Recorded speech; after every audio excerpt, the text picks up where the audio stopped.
No problem. Let us start. So good afternoon, everyone. Welcome to the July mini school of NITheCS. My name, as you can read, is Francesco Petruccione. I'm the director of NITheCS, and it's a great pleasure to welcome again a team of famous speakers. Professor Amartya Goswami and Professor Zurab Janelidze have already offered other mini schools and other talks within the NITheCS various series. So we are very glad to have them back in action. Yeah. And this July mini school promises to be very interesting, at least to all younger mathematicians that want to publish. So, and maybe even not so young mathematicians that might want to learn a few tricks from these two specialists. Yeah. So today's the first lecture will be delivered by Professor Goswami, and Amartya is at University of Johannesburg. He's also a NITheCS associate, and he's also, among other things, the vice president of the South African Mathematical Society. Yeah? While Zurab, who will probably speak next week, is the president. So we have two very prominent mathematicians with us this afternoon.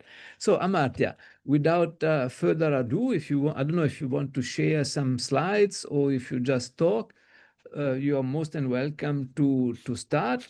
And I guess all the participants know the rule of the game. If you have questions, make use of the Q&A, and maybe towards the end of the seminar, of the lecture, you can raise your virtual hand and we can give you the right to ask your questions in person. Yeah.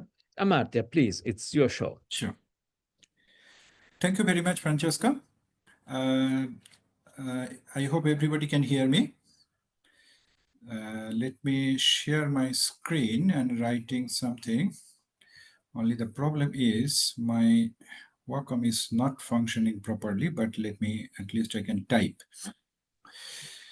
Okay, so why we are here? To share with you some of my personal experience about publishing papers. As a mathematician, we all wanted to publish papers, and that's one of the conditions, or what is the part of the definition, whatever it is, of a mathematician, that we do mathematics, we create new mathematics, and we publish them. Now, first question is, who can publish mathematics? In my opinion, there is no such barrier that after finishing this degree or that degree, you are capable to write a paper or publish a paper. I personally experienced that South African students, even in when they are in second year level or in third year level or in honors, they are capable of doing new publishable mathematics and are capable to publish papers. So this is very important thing, that we shouldn't have, in my opinion, any kind of prejudice that one should first reach certain level or of their academic career before they publish, because each of us are different people, and our capabilities are different, our interest is different. Okay, so what is the first thing we actually need to do? And that is want to publish. Sorry, I think there is a spelling mistake. It may sound very strange to you. Yes, of course, we all want to publish. I'm saying, no, maybe you don't really want to publish. Maybe you wish to publish. And to me, there is a big difference between want to publish and wish to publish. Because want to publish means you are really putting all your efforts to publish a paper, and wish to publish means, okay, at some point of time, in some day when everything is fine, weather is fine, all my other administrative work is done as an academic, I have plenty of time, then I will concentrate on reading something or doing something, and then we'll come up with an idea, and then I publish. That kind of attitude I call wish to publish. And what do I want to mean by want to publish is that The moment I get a little bit of time, I'm thinking about a problem and try to solve it or extend a known result and working towards a paper, not just waiting a big amount of time when I will be completely free of any kind of distractions. And most of the time, as an academic, it is very hard to get such a uninterrupted, non-destructive environment for a long period of time. So I personally believe, and I personally what do, that whenever I get some kind of free time, I rather try to use it for thinking about work which is publishable in near soon. Okay, so number two, uh, the thing is that this is very important, that a balance between study and publish. What we are going to mean that, like any other subject, mathematics is also very infinite. I mean, even if we consider a very small area of mathematics, either analysis, algebra, logic, category theory, any area, doesn't matter. And each of these areas itself is infinite. I mean, of course, we need to understand a specific area or topic in order to publish in that area or in that topic. But there should be a balance between how much should I study and then think about a problem which has not been considered, or think about an idea or think about a notion which may not been invented, and working on that specific idea or topic or a problem. Because what happens that, for example, when we were students, or even when we were doing our masters and learning some area, say for example we wanted to learn topology, then we open a book and for example, or we follow some lecture notes, and maybe it is a 300, 400, 500 pages book, and then we said, okay, let me first read the whole book from the first page to the last page. Let me do all the exercises, and then I'm sure I will know everything about topology, for example, say point set topology or general topology, and then I will be completely well equipped to do research.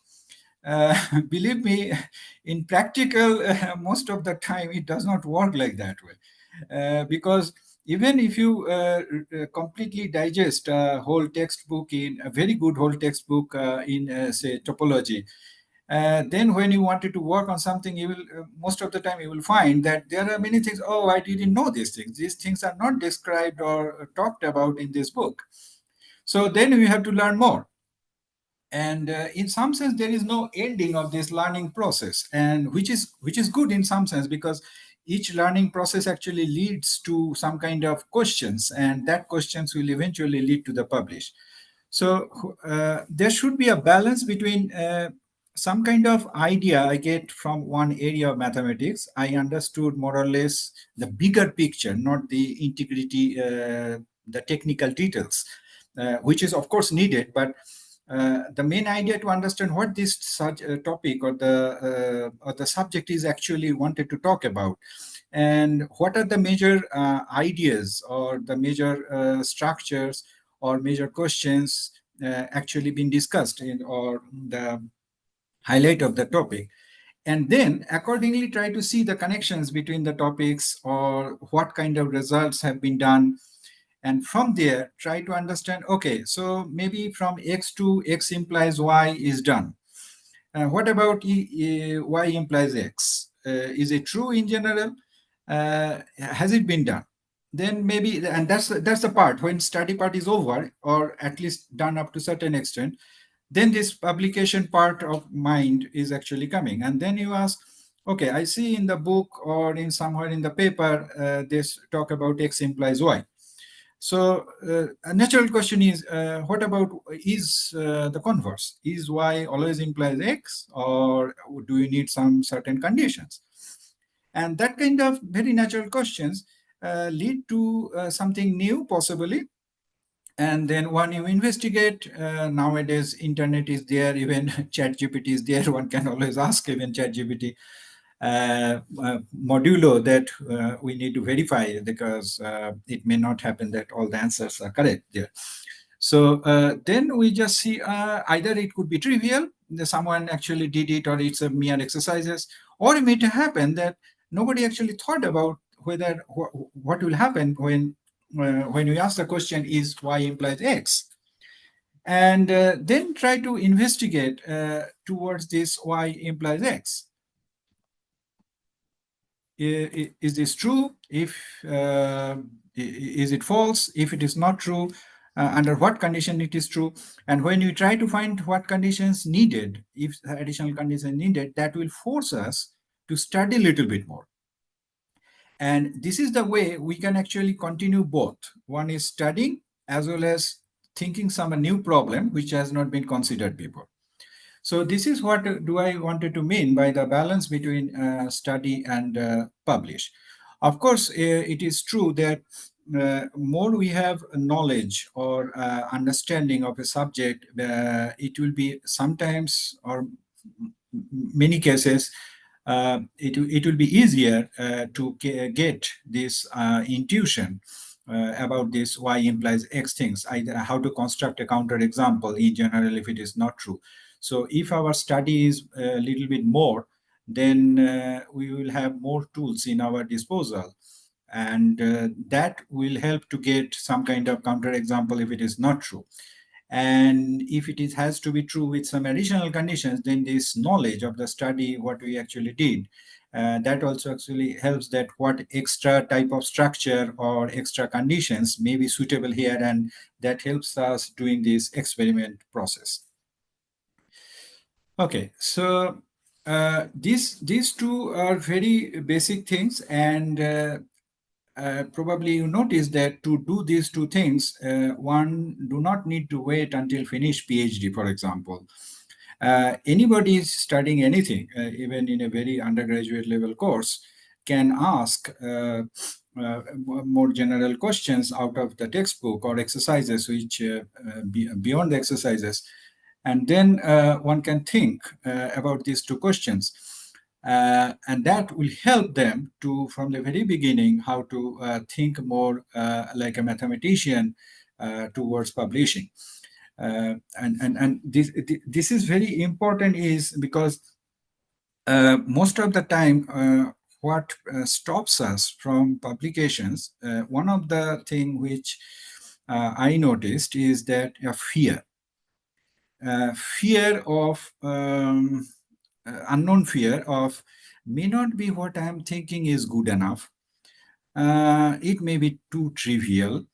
What people will think, I do not know enough things, and then asking this kind of questions and bothering about the other people. What if I send it to a journal and then the journal will say, no, this is too trivial and this will happen. So these various questions come to our mind. I mean, and these are very natural questions.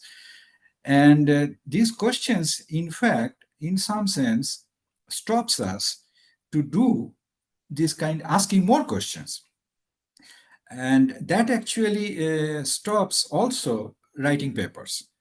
It may sound strange to you, but if you think a little bit carefully and analyze this, you will notice that I'm not getting in a position of publishing papers and I'm publishing. What is the difference between this? It's not that those who are publishing, their extraterrestrial people, or they have some super creativity or intelligence. Of course, it is true that there are different level of difficulties of the questions what we answer, and depending on that, the paper get published in a more higher and higher level journals, and recognitions are in a different level. But at this moment, we are not actually going through this different levels of publications. We are just asking the questions to publish. And to publish, in my opinion, it's not that difficult.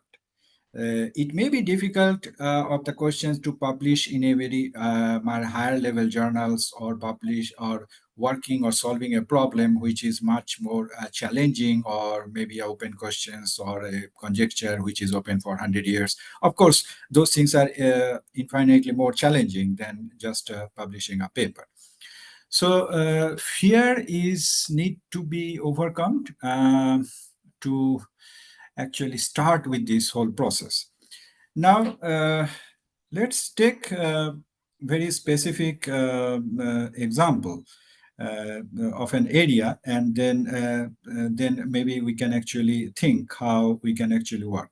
Imagine that we are working on, say, an algebraic structure, any algebraic structure. So the question is, say, let's take, I'm just saying rings because that's one of my most favorite algebraic structures, and I like to work on the rings. So first, maybe one shouldn't randomly pick up and structure, first of all. First, you see what you love, what you really like. That's very important, because if someone is working in structure X, and then you found that leads him to very well-known mathematician publishing in high-ranking journals, so let me also work on structure X. Many times it may work, but it may not work, because you are not sure whether you really like X or not. Maybe we are pretending that we like structure X or topic X or area X because it's fancy. Many famous people are working on that area, and it gives published in a high-ranking journal. But those who are working on that specific area X and publishing in a high-ranking journal, they can do that thing because they love that subject X or the topic X.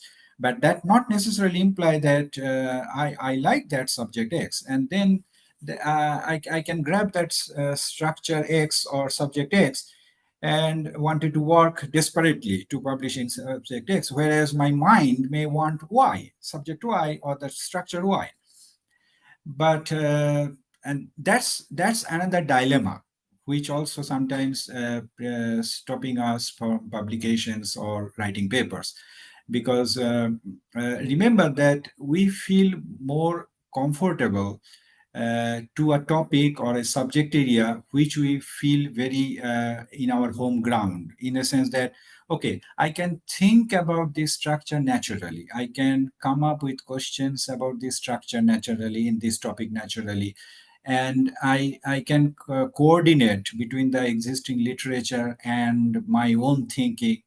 And this is very important, because more things will happen naturally. The chances are more that we get papers naturally, because then we don't need to force ourselves to think. We don't need any external motivation of working on a problem, or we don't need encouragement from outside. Oh no, please, you should do mathematics. Okay, if something we love, then we will anyway naturally we will do. And this is not an exception as well for publication of papers.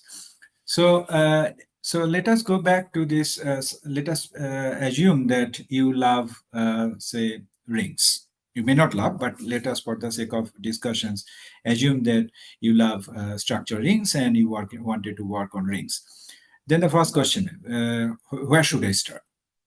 So then one should ask that, do I wanted to work with commutative rings, or I wanted to work with non-commutative rings? Because if we wanted to work on commutative rings, then more generally that will lead to the subject called commutative algebra, and hence also algebraic geometry, etc., etc. And if you wanted to work with the non-commutative rings, then there is also a very well-developed theory.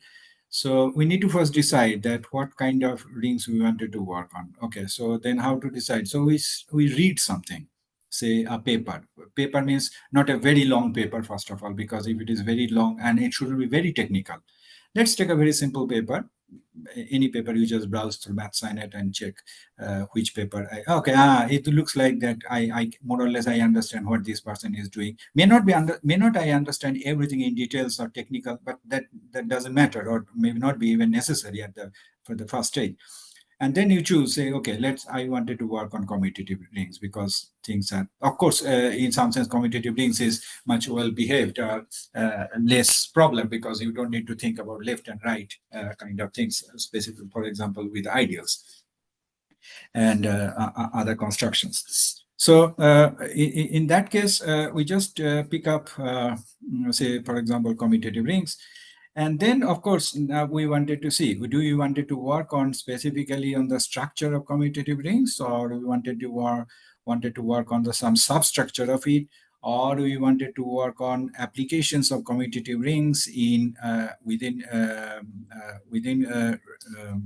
pure mathematics, or in applications of commutative rings. That we need to first decide, because accordingly we have to choose papers, we have to choose the topic. So let us assume that we picked up commutative rings, and then, for example, we wanted to work with, say, certain substructure of it. So the first question is, what kind of substructure we have? So vaguely speaking, ring has two types of substructure. One is subrings, another is ideals.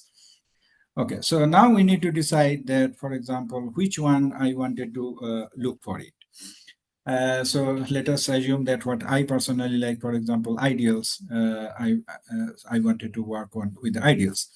So let us assume that we wanted to work with ideals. So there are many types of ideals.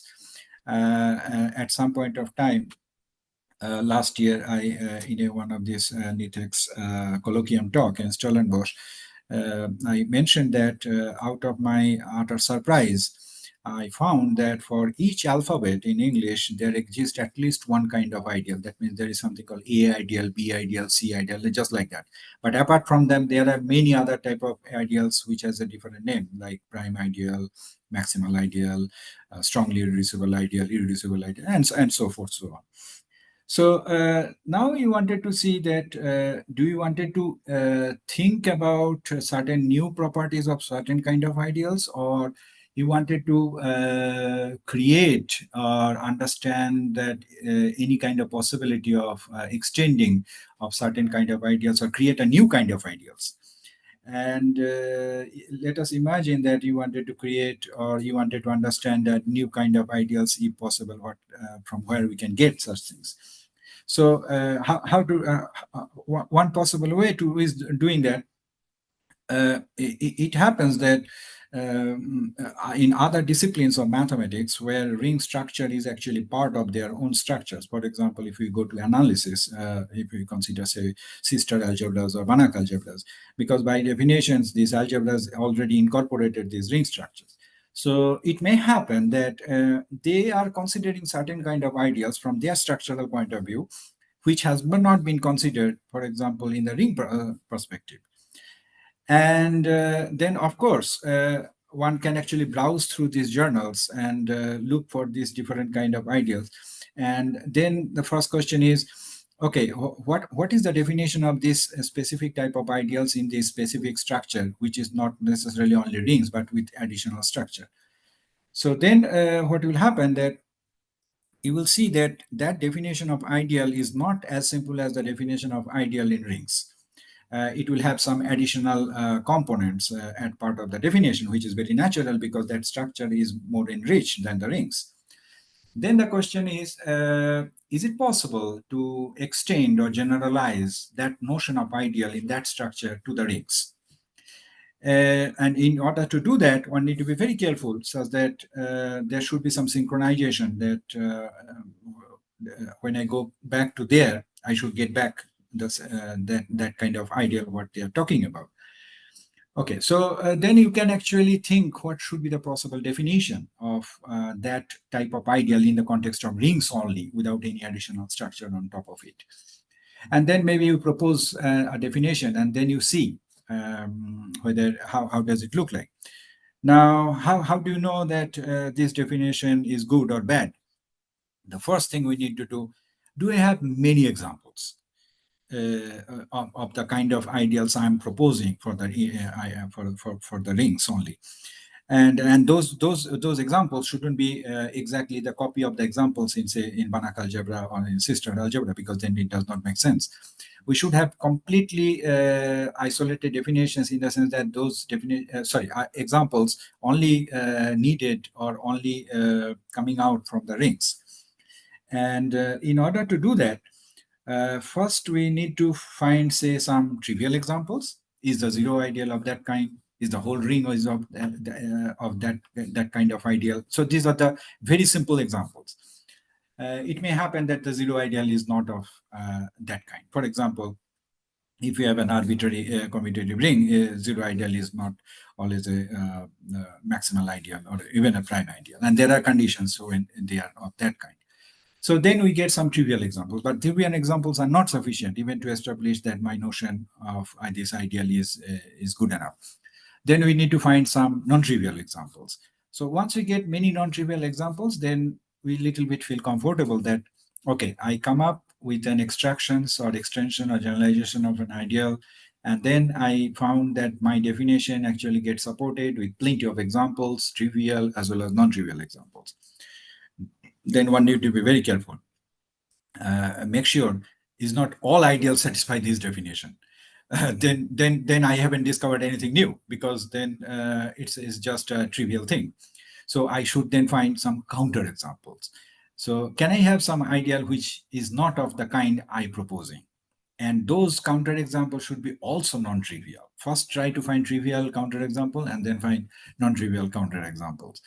And once we get plenty of examples and counter examples, then more or less we can feel that this new notion, which I just came up with, at least deserves to exist in the context of rings. Then, okay, once we come up with this one, then we ask, okay, now I have a new notion of a new kind of ideal for rings. And now what should I do with that? Okay, very simple. Let's see what people did with the existing kind of ideals. So we study certain properties of ideals. What should we do? We just check whether if we take of the ideal of the kind I discovered and another ideal, and if I do say sum of them, will it be also of the same kind, for example? Then we can ask, is the intersection of these two same kind of ideals is also of the same kind? And then we can ask, for example, if we have a ring homomorphism, how they behave under, for example, inverse image. If I have a ring homomorphism, for example, R,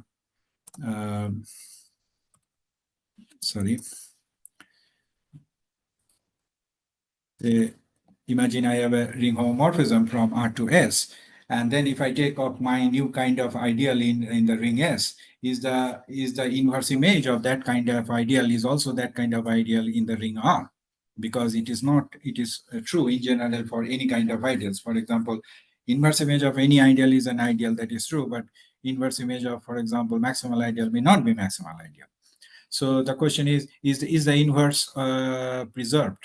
So how does it behave? So this kind of basic set theoretic operations, as well as checking the closure property, closure in the sense the preservation property holds or not with respect to my new discovery, is a very, very simple and the first step to study of that thing. And second is, whenever it is not true that the intersection of two ideals of my kind is of not that kind, then the question is, don't ignore that thing if something is not true, because then two things can happen. First, we can ask, can I find an example, first of all, because I couldn't prove it. So that means there should be a counter example where the intersection of two kind of the same kind of ideals is not of that kind of ideal. So try to find a counterexample and establish concretely, yes, this property is not true in general. Then natural question is, if I put additional condition in my ring, then can I get this property, what I want, which is not true in general? Because this kind of analysis actually not only fix the problem where it is not true in general, but it also help to come better understanding of my own discovery. And that's also very important, and also feel a good confidence that we can actually work on that. So once we describe these basic properties, then one can actually do further studies towards more structural aspects of these ideals with respect to the ring, and how can I represent a ring in terms of these specific ideals in some kind of representation way, if possible. Those results will be much deeper than these elementary properties of at the beginning what I just described, because we cannot have only elementary properties. We should have a little bit more deeper properties to establish that this notion of this new ideal is also giving much light on the original structural aspects of the ring. So once we get a little bit deeper structure from the structure of the ring through this new notion of the ideal, then one may try to think how this new notion of my ideal is connected with some of the existing notions of ideals. So it may happen that immediately you may not see any kind of connections with any nearby kind of ideals, which may happen. Then we need to understand my own definition, that how this definition possibly get connected with the definition of say maximal ideal or prime ideal or say irreducible ideal. So apparently maybe there is no connection. So it may happen that if I add additional property with my ideal, then maybe it gives another kind of ideal which is known to me. So this kind of study is also very important, because if we just come up with a new notion, and if it is even if we have many properties of that kind of ideals, examples of that kind of ideals, one of the questions generally referee will pointing out is that why is this interesting? And I mean, of course, it is interesting to us because it is my discovery and I come up with examples. We must be very excited, but that may not necessarily imply that the referee will be also excited like me or like you. So we need to, what we need to do, we need to put this new notion in the context. What do I mean by that? In the context means there already existing ideal theory, or even there exists a multiplicative ideal theory which only consider the multiplicative structures of it. So there are plenty of ideals, lots of study have been done. So how to connect, how to relate my new ideal with the existing classes of ideals, or at least to some of them, or some kind of implications, or some kind of connections between my ideal and two other type of ideals if one ideal is not sufficient. And that makes your ideal to be well suited or fitted in this existing literature or in the theory. And that is very important to establish your ideal in the context and get it done. So once we manage to get some correlations or connections between the existing theory of ideals of specific types or general with my new invention, then we feel much better, because now I actually not only invented something, but I have managed to connect it with a specific known theory. Okay, so once we did that, then the question is what further we can think about these kind of ideals. Then we can actually think for other constructions, like if you take a quotient ring, if we take localization of a ring, so various other constructions of ring, and how these ideals will behave there. And again, do the same comparison with the other kind of ideals, if possible, to connect that thing. So these are the very basic second step of the properties of the development, which we need to do. And the third is that it may happen that once we get back to a comfortable zone of working with this ideal, then let's go back to the original question, because I borrowed this idea or get the motivation of the idea from a notion of an ideal in another algebraic structure. So let us see that how this notion of my ideal in the context of rings and how the notion of the original ideals in that context of another field are related. Of course, My thing is much more general because that structure is much richer. But it is in many cases it will be possible to find some kind of relationship again between these two different kind of ideas under certain conditions, and that also brings much more attention of the readers, because there already exist community of the ideals, original ideal in the subject in another area, so they are very familiar with this thing. And now I suddenly came up with an extension of generalizations of that ideal in another algebraic structure. So why those people will be interested? Because there has nothing to do with that. But if I show that this ideal, what I am inventing for or invented for rings, has actually have some kind of connections with the original ideal, then they will be interested. Moreover, those who are working on rings, they will be interested to see that this is not just a new invention in the rings, but it is already connected in two ways, because it's an extension of the generalizations of another notions coming in another discipline, which connects ring with that structure, which itself is a very nice thing. And the second is it actually also gives some kind of relationship between this general kind of ideal and the special kind of ideals. So once we have up to this stage, then more or less we can think we have more or less a publishable work, because this gives something basics, and it gives enough material for that.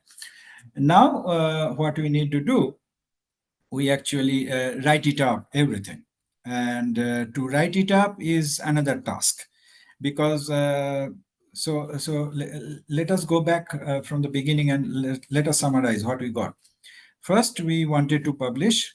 We got an idea, reading something, browsing something, and then we convert the idea into theorems, lemmas, and then we prove them. We found enough examples and counterexample to consolidate, to prove their existence. And then we found the connections within the original structure with the other structure, etc., etc. And then we developed this so-called theory, and now it's a concrete result. So what do we need to do? Now we need to type it up. So first, we can just blindly write the statement of the definitions, and then statement of the theorems or results, examples, and just do the mathematics part and typing up the mathematics part, of course related. And but that's not a paper, because we cannot just submit our theorems and definitions and expecting the referee will accept it, because that's not yet ready. So once this so-called mathematics part is ready and it is typed, then we need to write the paper. What do you mean by the writing the paper? You may think, no, I already wrote. No, we didn't write the paper. We just wrote the mathematics part of it. So now we need to do, actually what we need to do is recapitulate how we actually went through this whole journey. That how initially I was browsing a paper or papers in another area, and how that notion was used there, how I got the idea of generalizing it or extending it to the context of rings, and explain this whole process, and what kind of extra properties we may get, or we may lose when I'm extending it. So this kind of recapitulation helps us to write the so-called the introduction of it, of the paper, because we have to relate our new invention with the existing literature, with the existing references, because there were existing literature on the original ideal in another context, but it may not exist in the ring, because that's the new invention. So it may happen that there is no references on the ring side, but there are references on the other side. So in that context, we have to consider both. First, we just discuss or analyze that what kind of references in the original ideal, what kind of properties they study, and then the kind of relationship we get with the different kind of ideals with my new invention. So then we will have lots of literature on the ring side of the other kind of ideals. So then we actually bring those references. So the references from the ring side, references from the, say, another subject from which I originally got the idea. And that altogether gives more or less the skeleton structure of the introduction.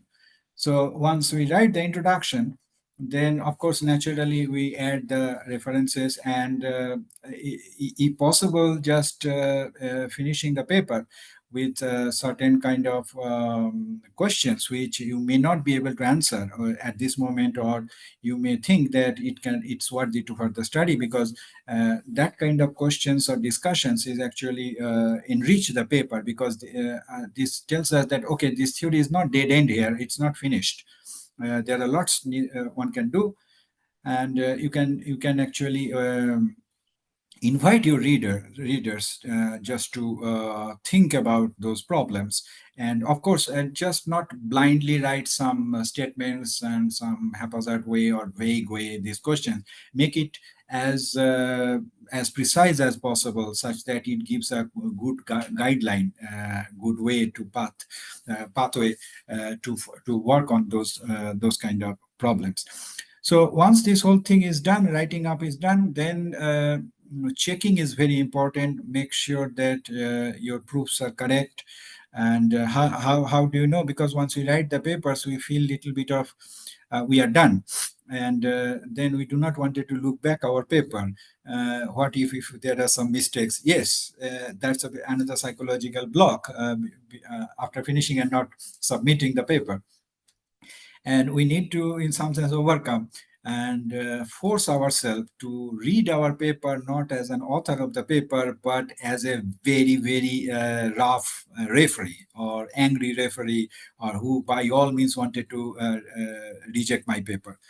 This may sound very strange, but it helps to be extremely critical about your own paper, and that gives much better final product of your own paper, which also helps you that the referee will not get that much of opportunity to find those mistakes in your paper. So be very critical, be very harsh with your own paper, and try to ask as many questions. Why is this true? Where is the motivation?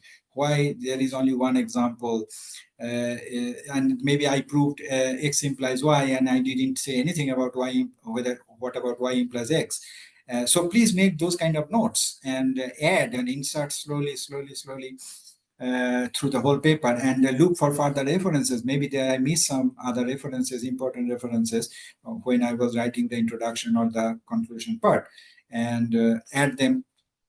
And once you feel some kind of satisfaction, of course there is no end of it, because we can always study, we can always continue, but more or less when you feel that okay, I have substantial number of results, non-trivial results, new notions I come up with, and I have put it in the context, I connected it, I give enough references, I put right introduction, and I check the paper thoroughly, critically, and now I feel that it is more or less ready for publication. And then how to choose a journal. So here is the question. Just check that what kind of journals, first of all, welcome this, for example, this ideal theory for rings specifically, not necessarily analysis, because, or in another field where originally it came from, because it should be ring-oriented stuff. And then see what level of papers they are publishing, how deep are their results, and accordingly choose something. One of the journals, and then you submit, and then wait for. Two kind of things happen. Three kind of things happen. First, you may get immediately a desk rejection. And they say, no, for example, they may say that it is not suitable to our journals. So don't get disappointed. Look for another one and then submit it. Or it may show on your system that is under review, and then you wait for certain periods. More or less, you see how long they take. You can actually check from the published papers when it has been submitted and when it has been accepted. So more or less, you have an idea that how long period you should do it before you start disturbing the handling editor or the editor. And so your paper may come with some minor revisions, it may come with a major revisions, or it may be rejected. If it is third, then okay, no problem, no hope here, but let's go for another one. If it's a major revision, don't get angry with your referee, because anger will not help you to publish the paper. So if the referee is asking major revision and torturing you, just try to think, and maybe you do not open the referee's report for a few days and just cool down yourself and try to analyze, okay, what he is asking, try to understand what he or she is asking. Does it make sense? And just go through each of them, then try to address all of them. And if one of two you cannot do, just be honest and say, no, I do not know answer of this thing, and leave it to the referee to decide about that. And if it is a minor revision, oh, that will be fantastic. You just do the minor revisions. And then probably minor revisions more or less implies that it is acceptance guaranteed. So you do the minor revisions and then you submit the paper for further, and more or less at some point of time it will get accepted. So this is a very generic way, what I described, of writing papers, and all this based on my personal experience. So it may have, another person can completely have a different approach of writing papers of from the very start up to the acceptance part. But maybe this will also work for you. So with that, let me stop here today, and I'm looking forward for your questions. Thank you. Thank you very much, Amartya, for the lovely inspirational talk. Thank you very much. We had a few questions in the Q&A, and I think in the chat. Maybe I can quickly read them. If people want to ask a question in person, they're welcome to raise their virtual hand, and we will give them the right to speak.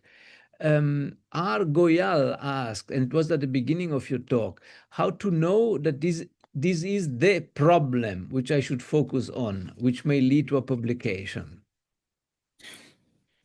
Okay, if you are working on an open problem or conjecture, definitely it's worthy to work on, because it's already known that if you can solve the problem, then you will have a publication. So there is no concrete absolute answer of this, but one can actually think that when I'm trying to prove results, how trivial are the results? And are the proofs very trivial, or it follows from the existing results, or it's a corollary of some known results? Then more or less it is true that what I have discovered may be new, but it's not substantially new from that perspective.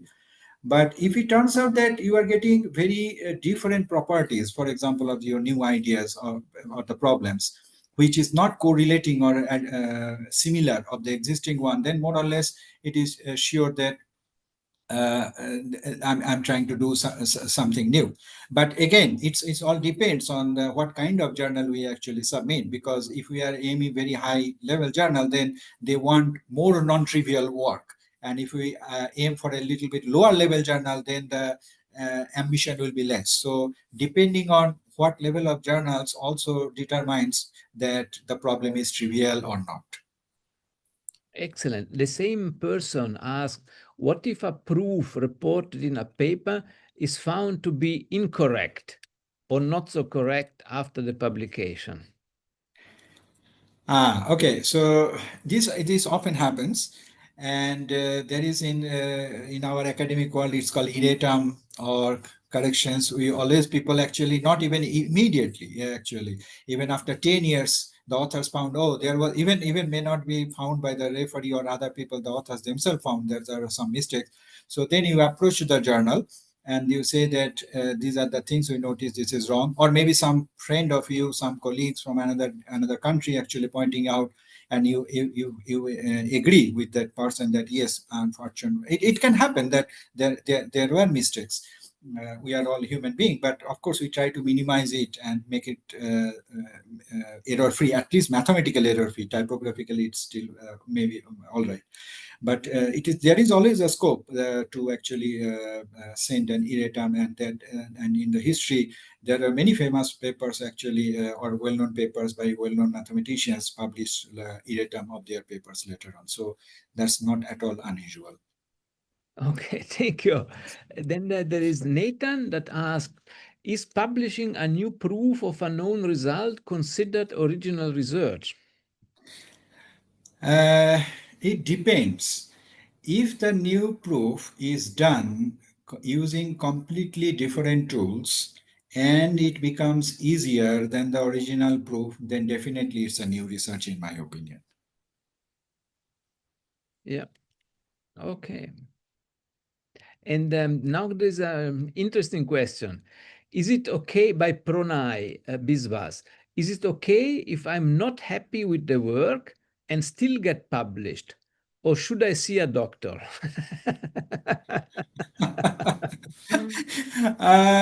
It's very personal. Some people think let me be very honest. It's very personal because some people think I should get the complete picture of the original problem what I am dealing with. That may takes 1 year, 2 years, 10 years, or something. And I am not willing to publish it until I get the complete picture of it. I am 100% satisfied from my side. I cannot do any further improvement in my lifetime. Okay, now let's submit. This is one approach. But this is not only the one approach. Another approach is, okay, I worked on something, I got substantial amount of new results. I feel it deserves a publication, and then I submit. Next, I carry on working on the same project for the next paper. That can be also done. But it's completely on a personal basis. But I don't think you don't need to visit a doctor. It's a matter of taste. Both of these kind of people you will find in the world, and it's not that one is superior than the other. In my opinion, this is absolutely personal test. Yeah, I think there is no pill for that. No appeal for that. Yes, absolutely. Katlejo asks, since we are eager to publish, we are prone to make errors. How do we make sure our results are correct before approaching the journal, since there is no one marking the proof? As I mentioned at the end of my talk, when you finish working on the paper, writing the completely, you think it's complete, then just leave it aside for 1 or 2 days, and then come back to the paper and read, just like a paper came to you and you are a referee. And by all means, you wanted to reject this paper. You are not happy. So try to find faults on your own paper. How can I reject this paper?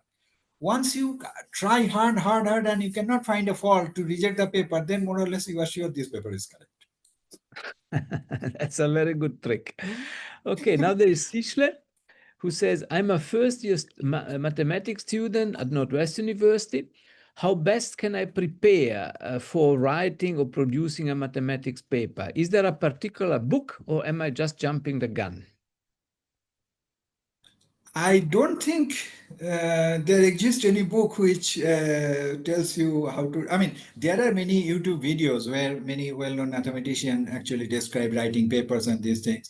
There are many blogs by mathematician Terence Tao, and this is very important. Terence Tao has a big blogs and about how to do mathematics, how to write mathematics, how to speak about mathematics. And I myself actually read those things, and those are very, very well written and highly motivated, very well organized. So maybe you can look on those things. But I suggest that if you wanted to do it by yourself, then look for a problem and then discuss with your professor, whatever the area is, that do you think this is trivial or not? Because you may need some kind of immediate guidance. And but if you wanted to do it by yourself, then you have to rely on the references on the over the internet or on some database, and accordingly you have to judge. Then things will be much harder for you because you are not sure whether you are doing something trivial or you are working on non-trivial. So my suggestion is that please approach to a professor who is teaching you relevant to the problem, if there is some. If not, then try to find another person in the country, in South Africa, in another university, that contact him, send your work. I actually suggested this the same thing to my students when I think that there is another person who is more suitable. to suggest this thing. And and if he or she does not reply, don't get disappointed, because this is the biggest problem. People are busy, people get lots of emails. It may happen that they don't reply you, so don't get disappointed. Wait, send reminder. If not work, go for another one, but don't stop your inquisitiveness, because that's very important. Because don't think that people didn't reply you, that means you are hopeless, because that's really hopeless if you think about that. Thank you, Amartya. And Sishle asked now, can you please remain? Okay, somebody already put it in the in the chat. He wanted to see the name of Terence Stahl. Perfect. Yes. There are two new questions in the Q&A. Mhm. One is about the content of future lectures. Will you be elaborating in coming lectures about the right way of writing definitions, lemma, conjecture, and so on, using the right set of notations? If you want, Zurab, and I can actually give some examples how to write the correct definitions and these things. But again, these are very contextual, because if we give you some right definition, right statement, how to write in some specific context, that may not be completely give you an idea how to write another context. So best way is to see or to feel. Of course, we'll be happy to give you some examples, and maybe I will talk with Zurab to do that together, or maybe in the next lecture Zurab will mention that thing. I will mention to him. But I suggest that you just read good books, not bad books. This is very important, because there are many bad books, and bad books automatically by definition writes definition badly, and that's really bad. So read good books, read books written by mathematicians, not someone from the street, because mathematicians can tell you how to write mathematics. And read papers written by good mathematician, good papers, and that will give you a very good idea what is good and bad when you compare a definition written in a bad book, because that will very standard practice by the good mathematicians, and we're just following those people who already did that before. Okay, and then there is a last question by an anonymous attendee. What is your point of view of employing AI to complete or even creating most of the work? The researcher role is just keeping up with and checking for errors, then correcting, collecting, and writing. Well, nowadays we have ChatGPT. It is good and bad in both sense, and journals are now asking a declaration whether we actually use ChatGPT for doing our work, or we just use for the language purpose. So we actually, if we are honest, we have to declare. But personally, as many mathematicians already, when I talked with them, of course, I will not mention the names. They said, okay, nothing wrong with using the chat GPT, because if you get some idea from chat GPT, why not using it? Because that may supplement your own idea. But be very careful about chat GPT, because I myself tested it, that ask chat GPT to prove something, non-trivial thing, not the calculus level of thing. And ChatGPT give a long proof, and you feel so good. And then when you read somewhere, complete nonsense. So be very careful when you handle ChatGPT, because ChatGPT can give you some references which do not exist. ChatGPT can give you some proofs which absolutely do not make sense. So, but if it gives you an idea, and then if you can correct it, in my opinion, nothing wrong with that, because still AI is, I think, maybe I do not know, but AI still is not completely self-sufficient, in the sense that it can prove an open conjecture, or it can completely do everything. It not yet probably reached that stage, but when it will reach that stage, maybe we have to think something different. Thank you. And one very last thing by Divya said, could you kindly recommend some books on commutative algebra? Okay, one of the most well-known book on commutative algebra is Atiyah MacDonald. It's a very old book, still a very classic book. And I like Atiyah MacDonald because it's a very thin book. And thin book is good, because one do not get disappointed and do not feel tired of reading when the book will finish. And it contains all the basic ingredients. And if you are not satisfied with the small book, then there is a much more recent book by Eisenberg. It's commutative algebra from algebraic geometry point of view, something like that. It's a very thick book. So it give lots of motivation of these notions in commutative algebra from the algebraic geometry point of view. So if you are inclined towards using your commutative algebra to algebraic geometry, then Eisenberg is definitely a good book. Then there is a book by Matsumura from Japan. Matsumura was one of these famous mathematicians in that way. That's also very well known.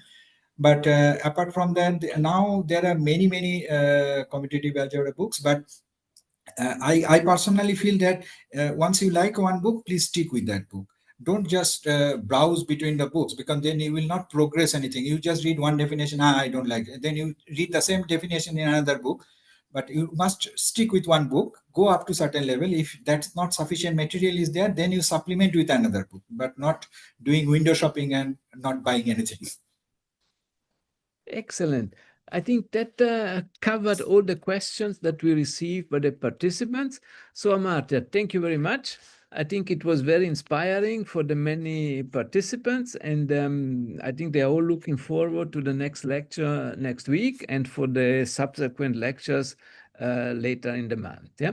So Amartya, on behalf of everybody, thank you very much. There were lots of thank yous in the chat. Thank you. Thank probably you seen to that. everybody. Yeah, and lots Thank of you very claps are much. coming up now. Yes, thank you very much, and I hope to see everybody again next week on not on Tuesday, on Wednesday next week at the same time in the same link. So thank you very much, and have a good rest of the way, and stay warm. Amartya, looks like it's cold where you are. Yes, absolutely. Thank you very much, Francesco. Thank Thank you you, very much. everybody. All the best. Thank you. Bye bye. All the best. Cheers. Bye bye. Goodbye. Bye bye.